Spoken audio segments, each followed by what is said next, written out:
देखो सिर्फ दो ऑप्शंस हैं, सिर्फ दो ऑप्शंस, बहुत सिंपल।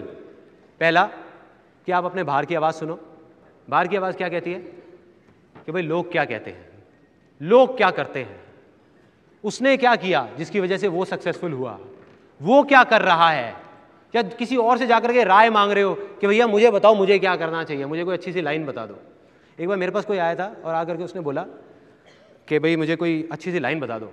मैंने कहा हाँ यार आजकल ना वो स्पेस टूरिज्म का काम काफ़ी अच्छा चल रहा है। मैंने बड़ा सीरियस होकर के बोला कहता वो क्या होता है। मैंने कहा कुछ नहीं करना यार, तेरे को एक रॉकेट खरीदना है और लोगों को स्पेस में लेकर के जाना है, चांद पे घुमा करके लाना है। कहता यार क्यों मजाक कर रहा है। मैंने कहा भाई शुरू किसने किया था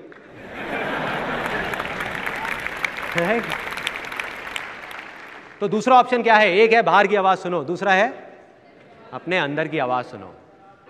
अंदर की आवाज़, चाहे उसको आप आत्मा की आवाज़ बोलो, चाहे दिल की आवाज़ बोलो, चाहे कुछ भी बोलो, लेकिन अपने अंदर की आवाज़। और जिस दिन आपने वो सुन ली ना, बस उसके बाद और कुछ नहीं चाहिए। एक सिंपल सा एग्जाम्पल, रियल लाइफ, हर घर की कहानी।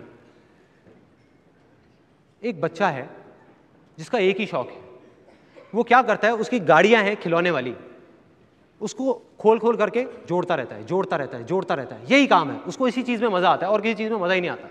अब वो धीरे धीरे बड़ा हुआ तो उसको कंप्यूटर्स का शौक चढ़ा। अब वो कंप्यूटर्स को खोलता रहता है, जोड़ता रहता है, टीवी, इलेक्ट्रॉनिक्स। अब वो 18 साल का हुआ, अब बारी आई कि भाई क्या करना है, क्या करना है, क्या नहीं करना। अब उसके अंदर से आवाज़ आ रही थी कि मैं इंजीनियरिंग करूं, इंजीनियरिंग करूं। लेकिन सब ने, लोगों ने उसे ये कहा कि बेटा इंजीनियरिंग मत कर, उसमें कोई स्कोप नहीं है। और उसको ये बोला गया बेटा तू एक काम कर, तू ना सीए कर ले। अब ये सीए कहां से आया, ये भी बहुत मजेदार पॉइंट है। ये सीए कहां से आया, किसी ने एनालाइज नहीं किया कि उसके अंदर क्या है, बच्चे के उसमें टैलेंट है नहीं है, क्या है, नहीं। इसलिए सीए कर ले क्योंकि हमारे खानदान में 15 साल पहले उन्होंने सीए करी थी, आज वो बहुत अच्छा पैसा कमा रहे हैं। तो अब क्या होगा, ये उसकी बाहर की आवाज है। अब प्रॉब्लम ये नहीं है सबने कहा, प्रॉब्लम ये है कि वो खुद भी डर गया। उसने कहा कि नहीं सब कह रहे हैं तो वही कर लेता हूं ना, क्यों रिस्क लूं, क्यों पंगा लूं भाई, कल को अगर उल्टा पड़ गया तो कौन लेगा अपने सर पे, राइट। उसने कहा सीए ही कर लेता हूं। अब वो सीए कर रहा है तो सीए उसके लिए करना अपने आप में एक बहुत बड़ा टास्क है क्योंकि उसमें उसका कोई इंटरेस्ट नहीं है। और दूसरी तरफ अगर वो इंजीनियरिंग करता तो आज नहीं तो कल, वो आज कंप्यूटर खोल के जोड़ रहा था ना, कल एरोप्लेन खोल के भी जोड़ देता।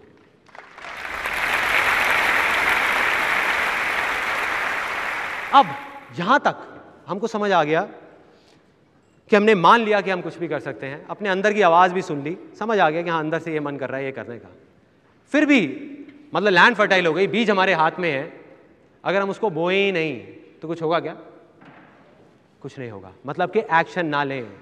वर्ल्ड वाइड ऐसी बहुत सारी रिसर्च हुई है जिसमें ये प्रूव हुआ है कि 90% लोग जो फेल हो जाते हैं उसका सबसे बड़ा रीजन ये है कि वो कभी ट्राई नहीं करते, वो कभी ट्राई नहीं करते। मतलब उस बीज को हाथ में रख करके बैठे रहते हैं, सोचते रहते हैं कि इसको बोऊं ना बोऊं, बोऊं ना बोऊं, बोऊं ना बोऊं, या जब सही टाइम आएगा तब बोऊंगा, और वो ले करके सोचते रहते हैं। मतलब वो इसलिए फेल नहीं होते कि उन्होंने कुछ किया, इसलिए फेल हो जाते हैं क्योंकि वो करना चाहते थे और किया ही नहीं, जिंदगी भर किया ही नहीं।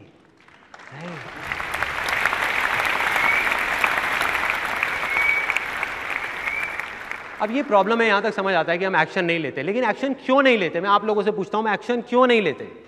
हमको पता होता है कि हाँ ये चीज हमको करनी है, फिर भी हम नहीं करते, क्यों। एक वर्ड है, एक वर्ड, फियर, रिस्क। और वो बिल्कुल जेन्युइन है, मैं ये नहीं कह रहा वो गलत है, वो सही है। देखो भाई हम अकेले नहीं हैं। आज आपके अंदर से एक आवाज आई कि मुझे ये करना चाहिए, आपके पीछे फैमिली भी है, घर वाले भी हैं, बच्चे भी हैं, सब कुछ है, आप कैसे कर दोगे। रिस्क है उसके अंदर, बकवास, बिल्कुल बकवास, मैं नहीं मानता। क्यों नहीं है, क्योंकि रिस्क नाम की कोई चीज है ही नहीं इस दुनिया में। भगवान ने या जिसने भी इस दुनिया बनाई, रिस्क नाम की कोई चीज नहीं बनाई। ये इंसान खुद अपने लिए रिस्क पैदा करता जा रहा है। हम खुद ही अपने लिए रिस्की सिचुएशंस क्रिएट कर रहे हैं, खुद ही उससे डर रहे हैं। एक छोटा सा बच्चा है जो अभी अभी पैदा हुआ है, उसको बोला जाए पैदा होते ही, सब लोग आए उसको एनकरेज करने के लिए, बेटा भाग भाग बेटा भाग, क्या होगा उस बच्चे का, टूट फूट जाएगा, गिर जाएगा, राइट। रिस्क ही रिस्क है। मगर उस बच्चे को टाइम दिया जाए, उस बच्चे को बोला जाए चल बेटा पहले क्रॉल कर धीरे धीरे जमीन पे, फिर उंगली पकड़ के चल, फिर भाग, तो कोई रिस्क है? नहीं है। यस और नो? नो। आपको एक बहुत मजेदार सी एक एक्सपीरियंस बताता हूँ जो मेरे साथ 5 साल पहले हुआ था। मेरे एक दोस्त आया जिसने MBA फाइनेंस किया हुआ था। मैंने कहा क्या बात है भाई, क्या चल रहा है? अरे कुछ नहीं यार, जिंदगी झंड है फिर भी घमंड है। क्या हो गया? तो बंदा बिल्कुल परेशान, कहता यार मैं खुश नहीं हूँ। वो 9-10 घंटे मेरे ऑफिस में ऐसे निकलते हैं कि मैं पक जाता हूँ पूरे तरीके से। मेरा फाइनेंस फील्ड में कोई इंटरेस्ट नहीं है, मुझे बहुत बुरी हालत हो जाती है मेरी। जब तक मैं घर आता हूँ ना, मैं अपनी सारी फ्रस्ट्रेशन आकर के फिर अपनी वाइफ पे और सब पे निकालता हूँ। मेरे को गुस्सा आता है, मैं काफ़ी इरिटेट हो जाता हूँ। तो मैंने कहा ठीक है भाई, इसका मतलब तो फिर यही है कि तेरे को कुछ और करना होगा या कुछ और सोचना होगा। कहता हाँ यार, इसीलिए तो तेरे पास आया हूँ। मैंने कहा क्या सोचा है तूने? कहता यार सही बताऊँ, तू मान जाएगा ना? मैं कहा अरे तू बोलना भाई, मैं तैयार बैठा हूँ तेरे लिए, बोलना तू क्या करना है। कहता मैं सोच रहा हूँ मैं तेरी तरह ना फोटोग्राफी कर लूँ, तू सिखाएगा मेरे को फोटोग्राफी? मैं कहा वो तो ठीक है, मैं तेरे को सिखा दूंगा फोटोग्राफी, लेकिन तू फोटोग्राफी क्यों करना चाहता है फाइनेंस फील्ड को छोड़ करके? क्यों फोटोग्राफी, कोई वजह? कहता यार इसलिए कि तू ना फोटोग्राफी करके बहुत खुश रहता है। मैं कहा बढ़िया यार, फिर तो काम हो गया। तू कल सुबह से आ मेरे स्टूडियो में, मैं तेरे को फोटोग्राफी सिखाता हूँ। लेकिन एक काम करियो, आज रात से ना तू करेले भी खाना शुरू कर दे, 4 कटोरी करेले रोज रात को अच्छे से। कहता क्या बोल रहा है यार? मैंने कहा साफ है ना इसका मतलब। मैंने कहा मैं भाई करेले खा करके भी बहुत खुश रहता हूं, तो हर वो काम कर जो मुझे अच्छा लगता है।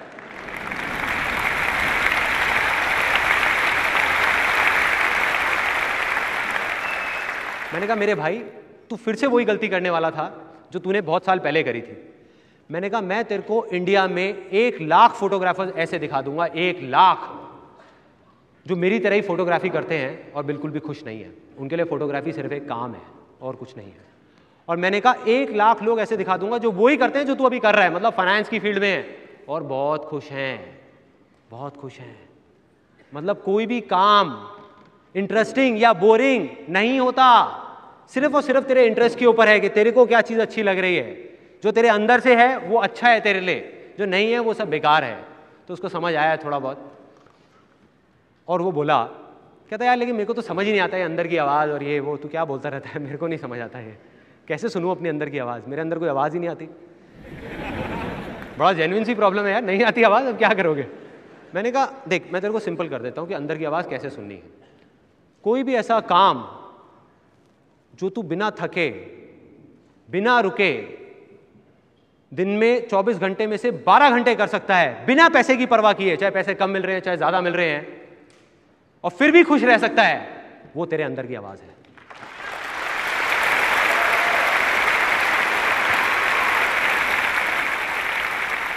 तो एकदम खुश हुआ थोड़ा सा, उसकी आंखों में मैंने एक चमक सी देखी, एकदम खुश हुआ। कहता कि यार फिर तो सही हो गया। कहता लेकिन ऐसा तो एक ही काम है जो मैं 24 घंटे में से 12 घंटे कर सकता हूँ, ये वो। मैं कहा बता भाई क्या है? कहता मेरे को ना खाने पीने का बहुत शौक है। मैं उसके पास गया, मैंने उसके पेट पे हाथ लगाया। मैं कहा वो तो देख के ही पता लग रहा है भाई।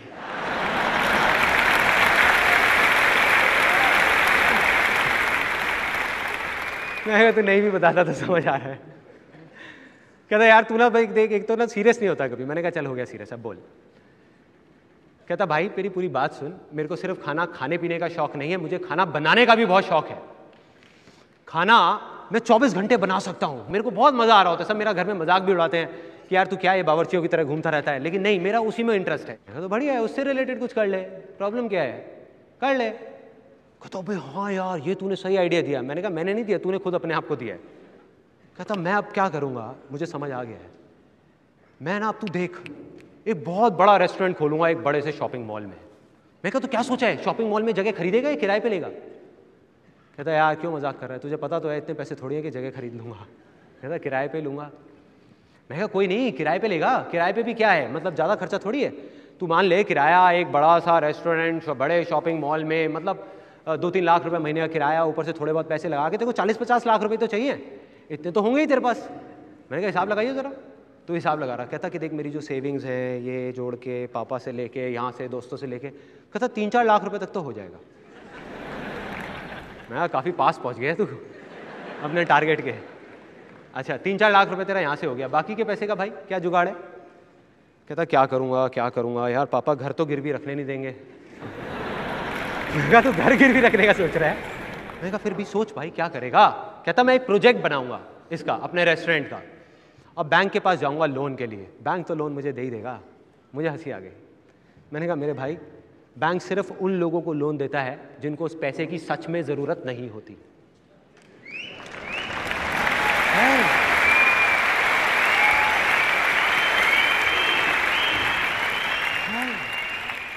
किस बेस पे लेगा भाई लोन, किस बेस पे लेगा? कहता हाँ यार तू कह तो ठीक रहा है, लोन तो मिलेगा नहीं, तो फिर क्या करूं? कहता यार बहुत मुश्किल है, छोड़ नहीं खुल सकता। मैंने कहा क्यों मुश्किल है? कहता पैसे नहीं है ना। मैं क्यों नहीं है पैसे? अभी तो तूने कहा पैसे हैं। कहता मैंने तो कहा नहीं है। मैंने कहा तूने कहा है, तूने कहा है मेरे पास 3-4 लाख रुपए है। तो कहता 3-4 लाख रुपए में रेस्टोरेंट थोड़ी खुलेगा। मैंने कहा तुझे किसने कहा है रेस्टोरेंट खोलने के लिए? 3-4 लाख रुपए में से अगर तू चाहे तो 1 लाख रुपए साइड करके 2-3 लाख रुपए में एक बढ़िया सी स्टॉल या रेडी लगा सकता है, अपने खाने की स्टॉल लगा सकता है।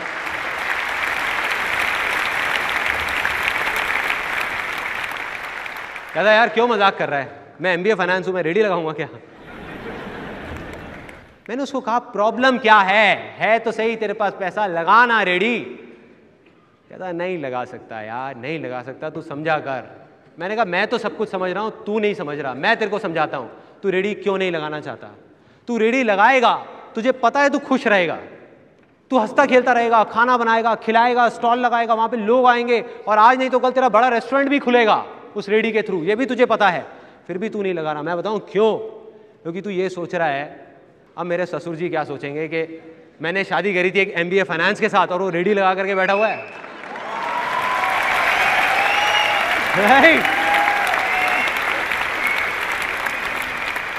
मैं कहा यही सोच रहा है ना तू, कि वो क्या सोचेंगे, तेरे घर वाले क्या सोचेंगे, तेरी वाइफ क्या सोचेगी, दुनिया क्या सोचेगी। बढ़िया है, सोचता रहे। कहता हाँ यार बात तो सही है। कहता लेकिन रेडी मैं नहीं लगा सकता, रेडी नहीं लगा सकता। ये बहुत बड़ी प्रॉब्लम है। सबसे बड़ा रोग क्या कहेंगे लोग? कमाल का डायलॉग। सबसे बड़ा रोग, सबसे बड़ा। मैं कहा तुझे याद है जब मैंने फोटोग्राफी शुरू की थी तो क्या हुआ था? उस टाइम पे जब मैंने फोटोग्राफी शुरू करी थी पूरी दुनिया ने मेरा मजाक उड़ाया था। पूरी दुनिया ने, सिर्फ घर वालों ने नहीं, रिश्तेदारों ने नहीं, सब ने, दोस्तों ने, जहां भी जाता था लोग कहते थे आ गया भैया देखो। कहता ले भाई 10 रुपए मेरी फोटो खींच दे, ले भाई ले भाई ले भाई। मैं कहा एक ऐसी स्टेज आई थी जब तुझे याद होगा तूने मुझे क्या कहा था कि भाई मेरी शादी में वैसे तो मैंने फोटोग्राफर्स बुक कर लिए हैं लेकिन तू भी आ जियो पीछे खड़ा होकर के थोड़ी बहुत फोटो खींचता रहियो। अगर उस टाइम पे मैंने सोचा होता कि तू क्या सोचेगा या तेरे जैसे और लोग क्या सोचेंगे तो आज मैं यहां नहीं होता।